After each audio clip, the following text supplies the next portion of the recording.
Bonsoir, soyez les bienvenus, c'est l'heure de l'info, c'est l'heure de Moselle Info. Comme chaque soir, nous sommes ensemble du lundi au vendredi pendant 30 minutes pour faire un tour complet de l'actualité départementale, de l'actualité mosellane. Voici les titres.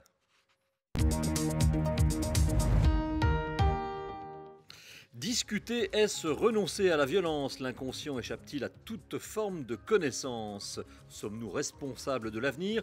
Voici quelques-uns des sujets de philo de l'an dernier. L'épreuve 2022 approche, c'est mercredi. Il est donc grand temps de réviser.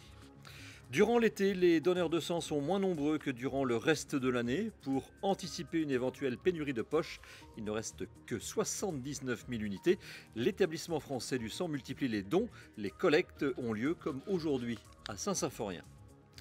Tissés à partir de fibres de bois ou de bouteilles plastiques recyclées, les polos Phoenix sont particulièrement respectueux de l'environnement et ils sont très agréables à porter à tel point qu'une boutique vient d'ouvrir au centre-ville à Metz.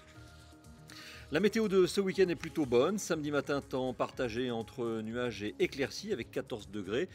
Idem l'après-midi, le mercure montera jusqu'à 27 degrés. Belle journée en perspective pour dimanche. René Anne nous donnera tous les détails après avoir développé les titres de l'actualité de ce 10 juin.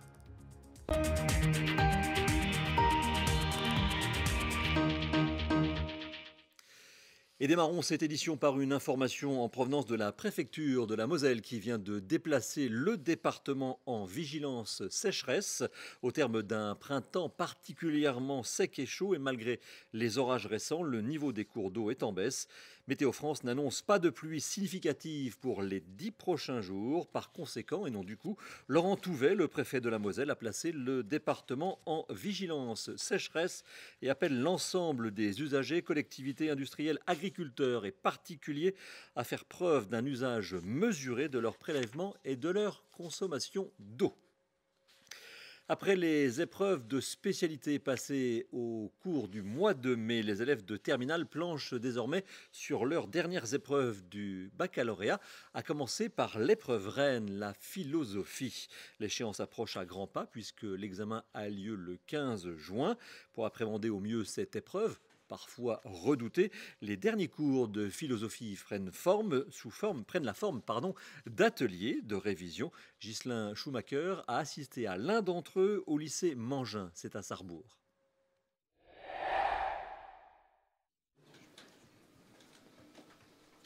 Peut-on penser sans préjugés? C'est parti, les élèves disposent de quelques minutes pour écrire l'ébauche d'une dissertation. L'occasion pour eux de mettre en application plusieurs notions qu'ils ont intégrées cette année. Ces derniers exercices avant l'épreuve permettent également de se rassurer. Moi, la méthodologie et l'écrit, c'est pas forcément ce que j'arrive le mieux. Des sujets comme ça, dans les derniers cours, ça permet de se préparer beaucoup mieux à cette épreuve. Des sujets que je préférerais, c'est quand des notions d'idéal ou de réalité, c'est là où je m'en sors le mieux. Mais pour ce professeur, qu'importe le sujet, la meilleure manière de préparer l'épreuve est de relire son cours. Le cours de philosophie est construit comme une dissertation. Donc en relisant le cours, on intègre déjà ce qu'on attend de l'élève le jour de l'épreuve. Cela ne veut pas dire qu'il faille recracher le cours. Simplement, reprendre des réflexes d'interroger la question. Il y a ce qui est immédiat, une réponse qu'on attend immédiatement lorsqu'on entend la question, mais il y a aussi un présupposé implicite. Le secret est donc de voir plus loin que la question en tant que telle. Par exemple, si elle s'articule autour de la conscience, cette dernière peut amener une réflexion sur le désir ou encore sur la liberté. Malgré la complexité de l'exercice, Léo, lui, ne se met pas la pression. Le fait d'avoir développé sa réflexion tout au long de l'année, ça permet d'y aller sereinement et de savoir que c'est ce qu'on va faire le jour J qui compte et donner le meilleur de ce qu'on peut en fait. Le jour de l'examen, les candidats auront le choix entre 2 sujets de dissertation et une explication de texte. Mais attention, il est primordial de ne pas se précipiter pour choisir son exercice. Moi, je suis bon en dissert, je suis bon en explication de texte, c'est absolument absurde. Ça ne veut absolument rien dire. Les sujets vont vous inspirer de façon complètement inégale. Prenez celui dans lequel vous vous sentez le mieux. Un choix décisif pour une épreuve cruciale, car le coefficient de la philosophie est de 8 pour le baccalauréat général.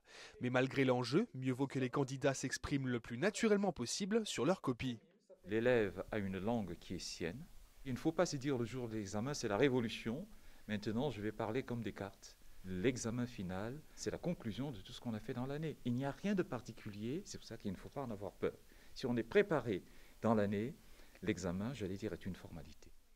Rendez-vous le 15 juin pour 4 heures de réflexion et d'écriture. Après la philosophie, les bacheliers n'auront plus qu'à passer leur grand oral entre le 20 juin et le 1er juillet.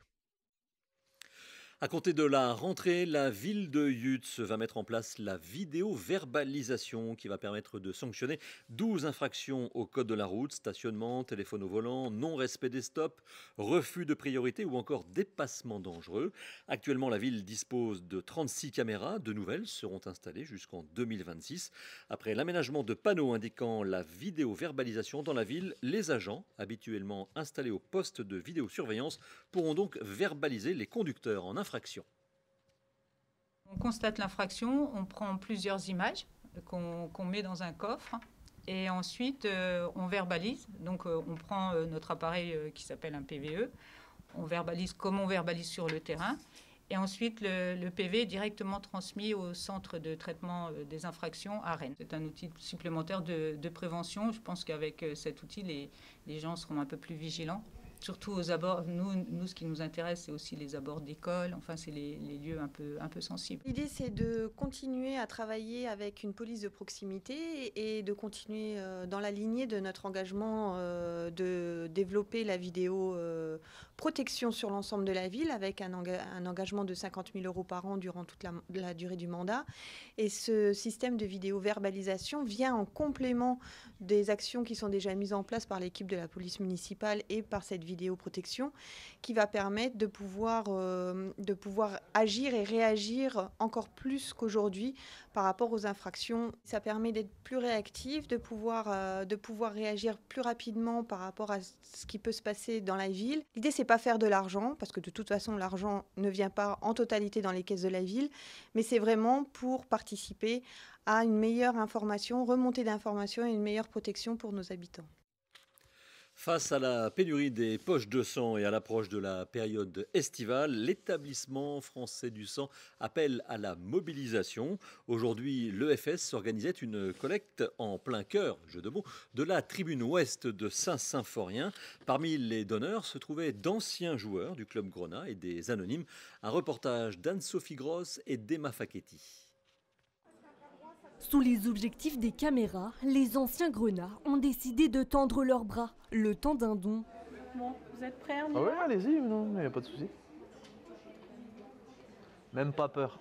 Un geste solidaire qu'ils effectuaient pour la première fois. Sébastien Renoir, ancien milieu offensif, regrettait même de ne pas l'avoir fait plus tôt. Ouais, c'est vrai, c'est dommage un petit peu. Je vais sur mes 38 ans, et c'est simplement du temps à donner, c'est pas grand-chose. Je veux dire, ça va me prendre 1 heure. Et j'avais l'envie de le faire, mais finalement, toujours des excuses. On a le quotidien, notre vie, le boulot, les enfants, la famille, etc. Puis on ne se donne pas le temps de se renseigner ou de le faire. C'est un peu dommage finalement.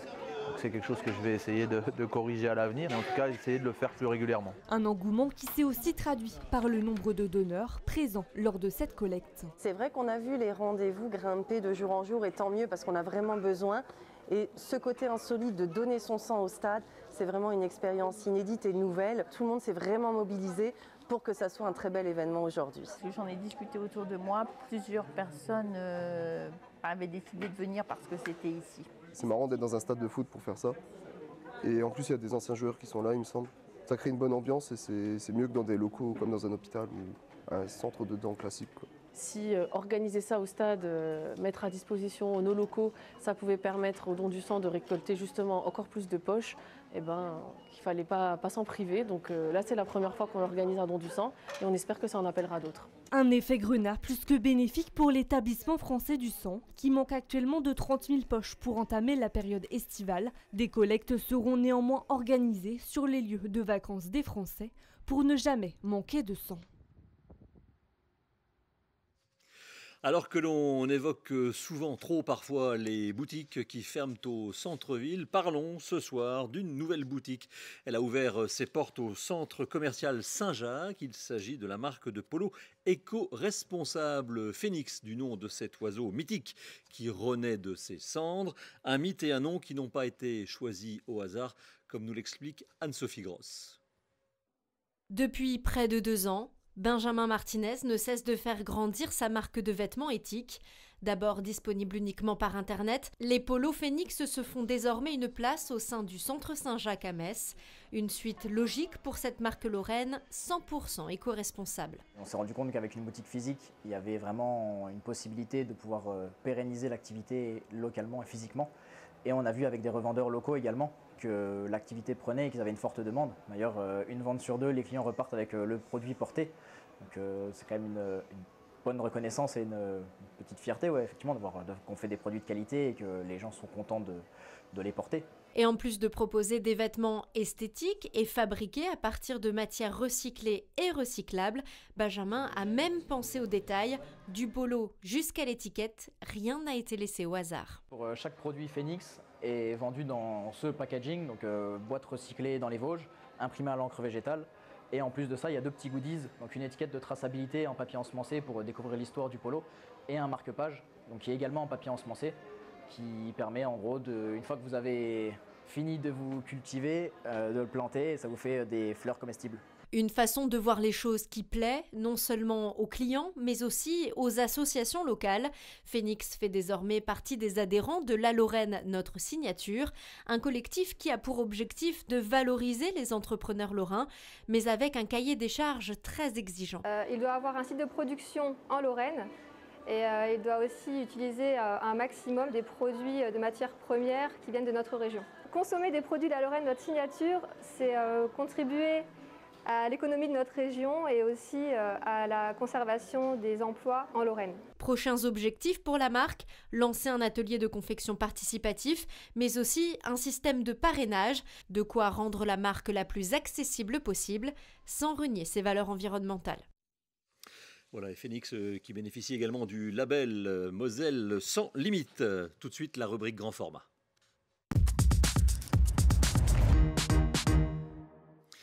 Et ce soir, dans ce grand format, nous allons évoquer la langue régionale lorraine, connue sous le nom de francique lorrain, ou plus communément appelé le platte.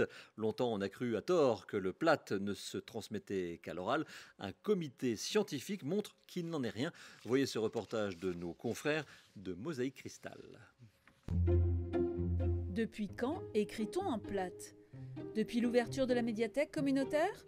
Depuis que Mariana anime les ateliers d'écriture en platte ? Depuis les débuts du festival Miret de Platte ? Ou depuis qu'Hélène Niklaus a édité son dictionnaire du platte ? Alors, on s'en rend compte maintenant de plus en plus, justement, en reprenant les documents anciens. Le platte s'écrivait déjà autrefois, parce que tant qu'il n'y avait pas de langue officielle allemande, donc avant qu'il y ait la réforme luthérienne, et tout simplement, on écrivait le platte puisque c'était la langue qui était utilisée dans le pays. Donc j'ai moi trouvé des documents dans les archives qui datent du XIVe, XVe siècle où on écrivait tout simplement le platte. Alors c'est assez drôle, j'ai un ancêtre qui avait eu dans son contrat de mariage, son père lui offrait zwei Taler et un Treiki.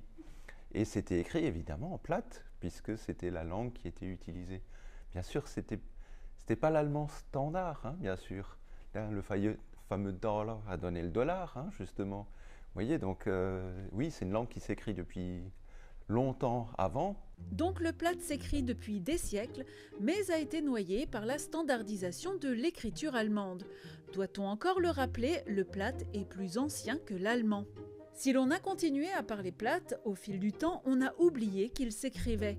Et lorsqu'on voulait l'écrire, on perdait au passage les spécificités de sa prononciation, car on utilisait la langue allemande.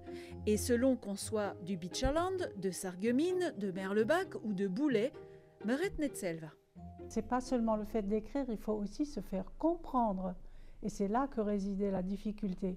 Parce que est-ce qu'on écrit, est-ce qu'on lit en se fiant à ce qu'on connaît le mieux, en fait, c'est-à-dire la langue allemande? Mais ça pose quelques problèmes parce qu'on n'a pas les mêmes prononciations. Par exemple, das Fenster, das gibt Finster.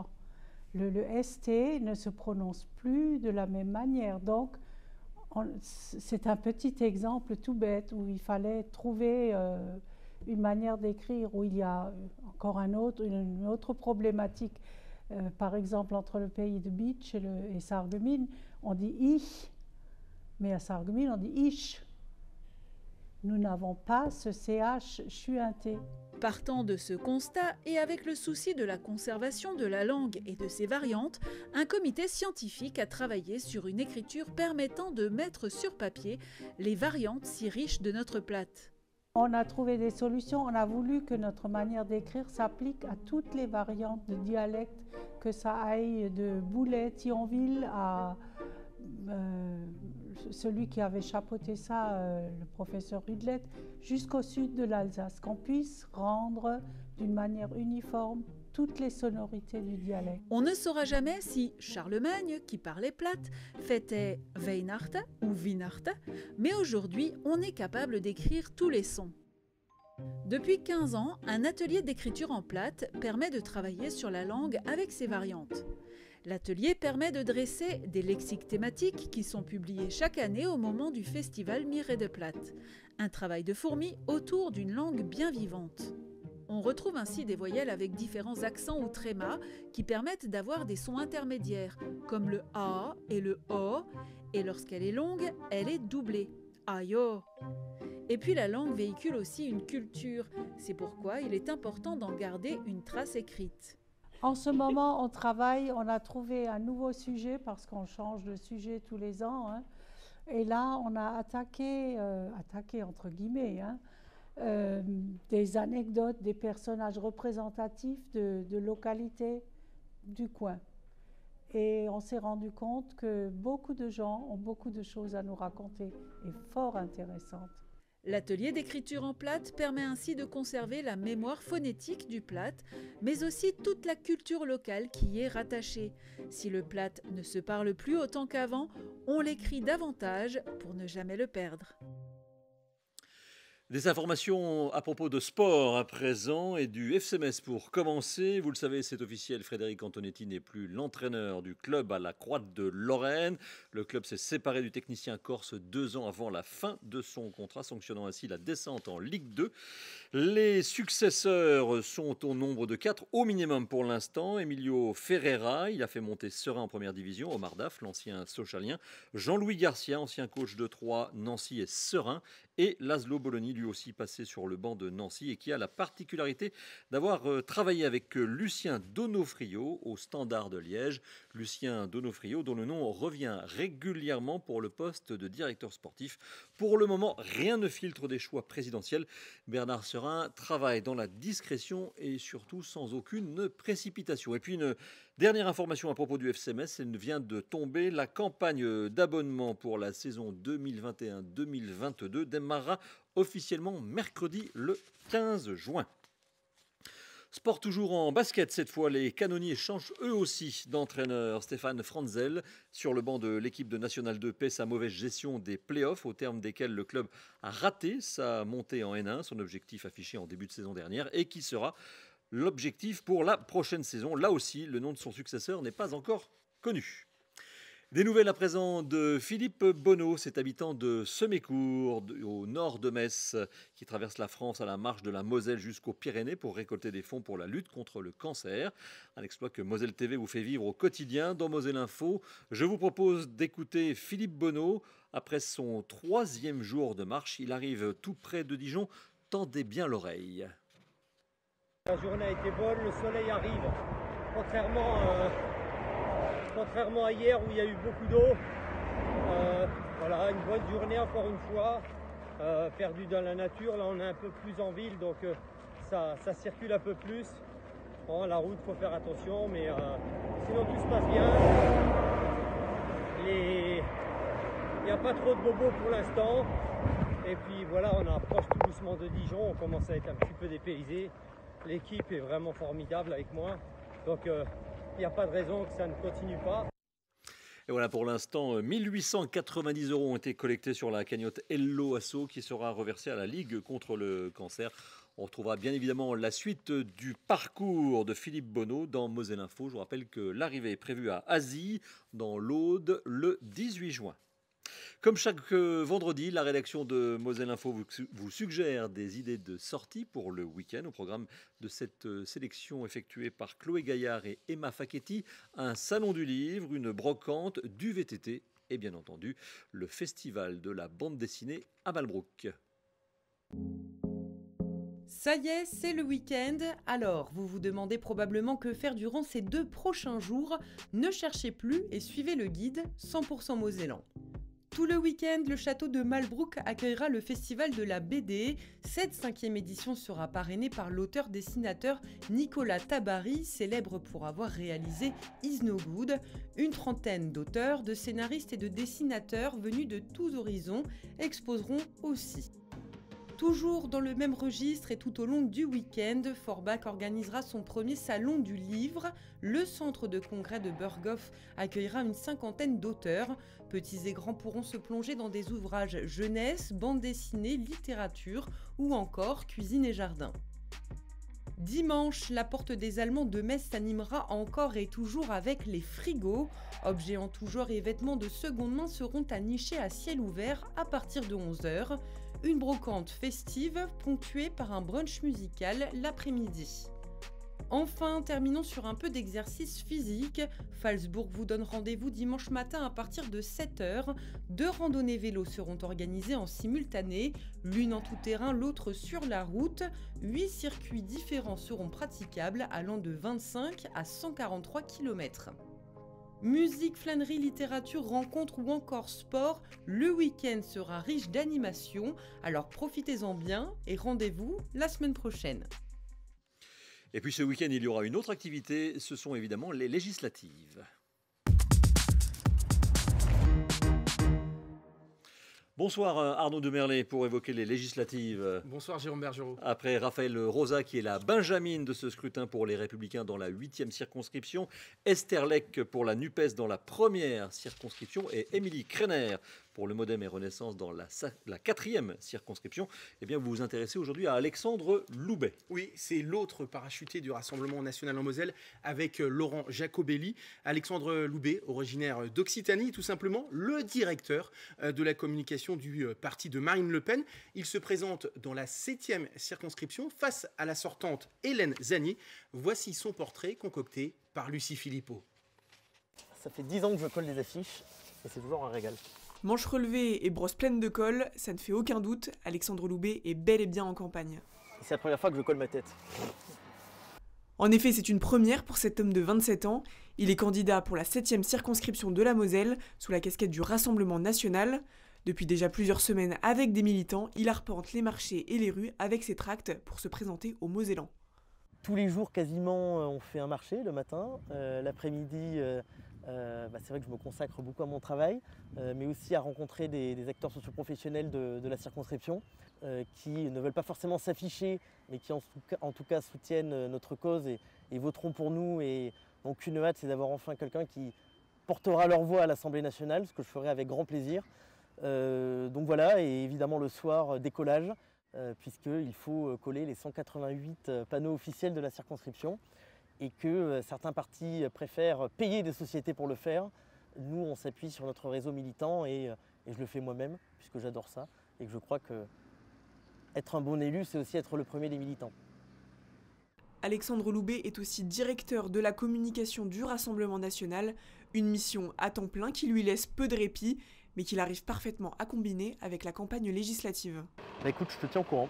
Je vais voir avec Jordan et je te tiens au courant. Je vais faire un visuel dessus et je préparerai un truc pour Marine tout à l'heure dès que je serai dans la voiture.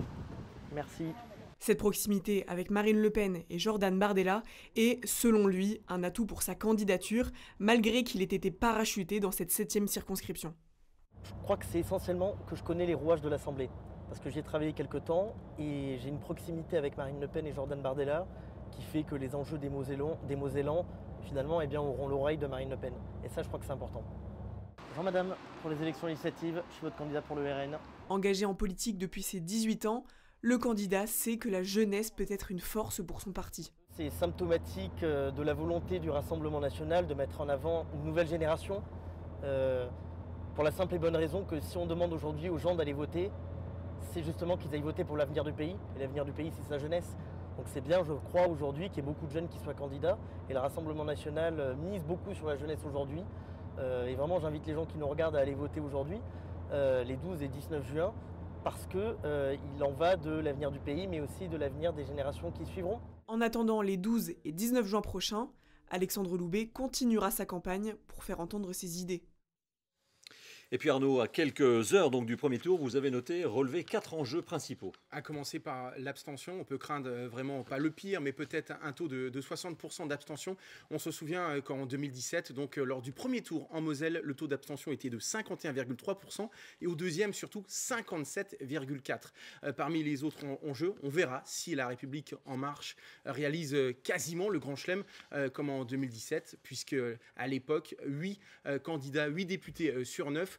Pour moi, il y a 2 candidats qui sont vraiment en danger dans la 3e circonscription et dans la 8e, c'est-à-dire Richard Liogé et Brahim Hamouche, que l'on voit à l'écran.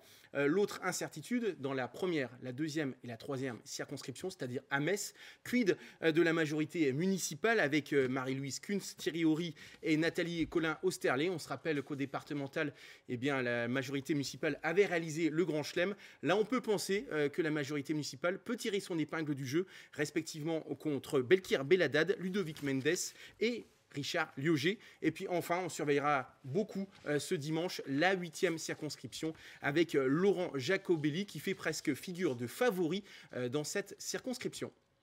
Merci Arnaud, on se retrouve dimanche à partir de 19h30 sur Moselle TV pour la grande soirée électorale. L'image du jour à présent, elle nous emmène au centre de la Terre à Thionville, rue Gambetta. Afin d'améliorer la qualité de son système d'assainissement, la communauté de communes Porte-de-France-Thionville réalise un bassin d'orage, vous le voyez, avec des tuyaux de 4 mètres de diamètre.